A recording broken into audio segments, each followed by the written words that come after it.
好，这边这个是张三丰祖师，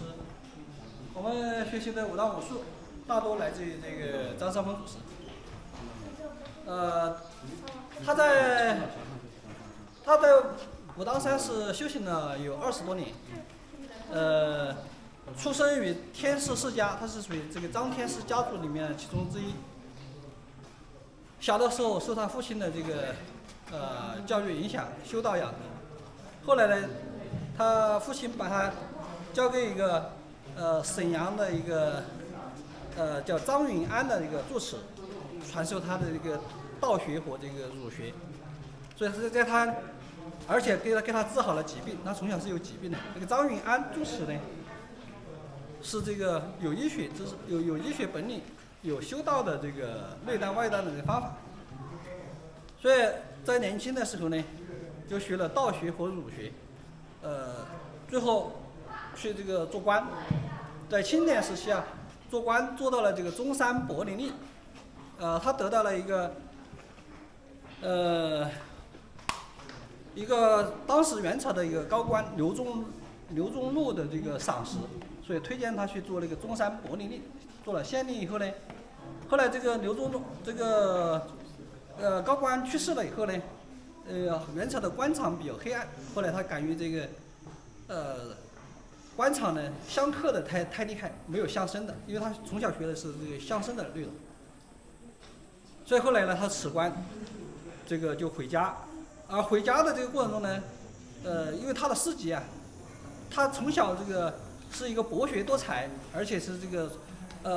名声在外的一个相当于这个神童的一样一个人物。所以他的事迹呢，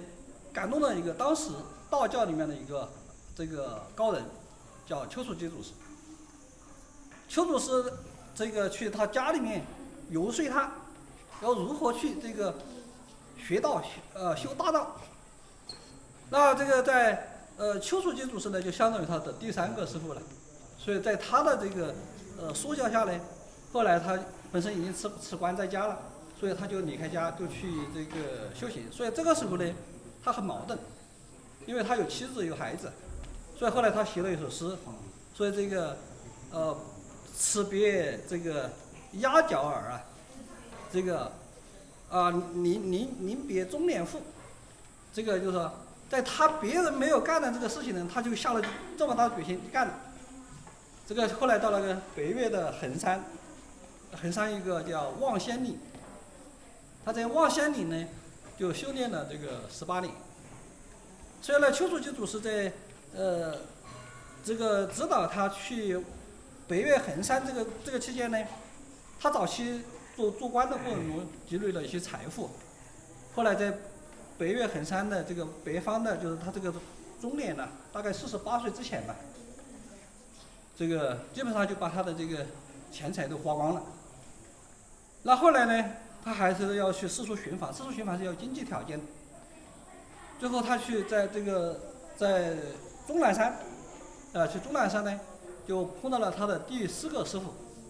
就是后来传授他大道的这个火龙真人。所以张三丰祖师呢，到武当山的时候已经是60岁左右了。那他的终南山呢，张三丰祖师曾经流过眼泪。为什么？他说这个人到中年了，感觉啥也没干成，实际上他的境界已经超越普通人。那就后来感动了这个他的师傅火龙真人，传授给他内丹和外丹的。所以外丹就是贫穷可以通过烧炼黄金、挖矿、烧炼黄金，然后呢你有钱财了，然后就可以支持你去这个办道。所以后来呢，这个他得到了这个内丹和外丹的传授以后呢。就在这个终南山修行了4年。那后来他师傅说，这个终南山呢，修行还不如去这个武当山修行。所以这个他的这个武当山呢，是一个在张三丰祖师之前呢，有一个名人叫张守清祖师，已经在这个地方扎下根了，把这个武当山的9宫8观初具规模已经形成。所以呢，张三丰祖师他到武当山期间呢，其实他的境界已经到了第4重。到第5重的这个阶段，所以有关于祖师的这个记载啊，有这么几个记载的这个文献，第一，说他能够在武当山修行的过程中啊，睡卧穴中，鼾声如雷，这是第一个表现。那意味着他内功十分高强。内功高，我想我们普通人，你如果说在雪地里面坐个5分钟都受不了，他能够在睡卧穴中鼾声如雷。第二个，他日行千里，轻功神行的。第三个，他在这个大树底下去这个打坐修行呢，叫猛兽不惊，鸷鸟不搏。就是说，在他那个时代呢，武当山还是相当于原始，有这个野兽，大鸟、野兽这个以外的这种掠食的这种动物啊，但是他修行的过程中呢，对他并没有造成伤害，说明他已经达到快通灵的这种境界了。那第四个呢，就是他修炼到这个已经通灵了，就是说能够预知未来。这是因为他有预知未来的这样一个本领呢，他就全国各地慕名而来的一些徒弟，比如说武当七侠、太和四仙，太和四仙像陆秋云、周真德、杨三成、邱选清。邱选清后来这个被朱元璋邀请到朝廷做了10年的这个太上侍卿，就掌管这个宗教的这个最高长官，就是张三丰祖师的这个弟子。而修建武当山的一个总策划师，也是张三丰祖师的弟子，叫孙碧云，也是在武当山。就是武当山我们现在的这种建筑，规格啊，建筑的这种规模，也是明朝的这个永乐皇帝啊，这个征求的这个孙碧云祖师的这个建议，最后修建起来。那就是因为他有那个远见，知道武当山一日必大兴，所以他修炼到了这个预知未来的这个本领以后呢，就把这些徒弟们分散到这个紫霄、南岩、五龙，是玉仙，这个叫山下有个玉真宫，叫做这个玉仙庵，后来改成这个玉真宫啊，就这些地方呢，都随着元朝末年的这种战火，原来张守兴祖师的这个他那些修建的这些宫观呢，都被战火毁了。那张三丰祖师让这些弟子们，就是在那个战火以后的这种宫观的遗址上面去搭建一些草棚、茅棚，去居住下来，要让弟子们去镇守，住在这个地方，将来武当山一定会大兴，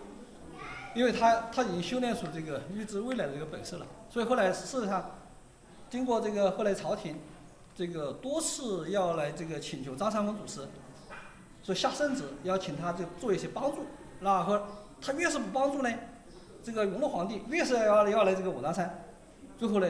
花国家的力量通过14年的功夫啊，动用江南7个省的这个税赋，14年的时间都放在武当山修建，就形成了这个武当山有史以来规模最大的建筑，9宫8观，36庵72庙，就形成了这个当时中国最大的一个道场。那与张三丰祖师的这个在武当山的这种修炼呢，他的境界有关系。第5个呢，张三丰祖师他在武当山有过9年闭关，就是可以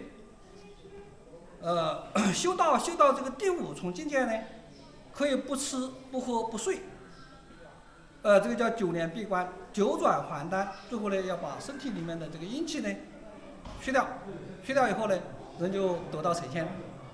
所以呢，后人把张三丰祖师当成神仙，实际上他已经达到了这个仙的境界，也就是我们吕洞宾祖师所说的这个人无阳气者死，人无阴气者仙。那他在武当山的9年闭关的过程中，把身体里面的阴气去修炼掉了，最后成了纯阳之体。所以凡是武当山历史上能够得到的祖师，被后人作为神仙的祖师，大多经历了这个过程，就是说通过内丹的5重境界的修炼，达到了一个纯阳之体。那我们去拜拜这个纯阳祖师吕洞宾祖师。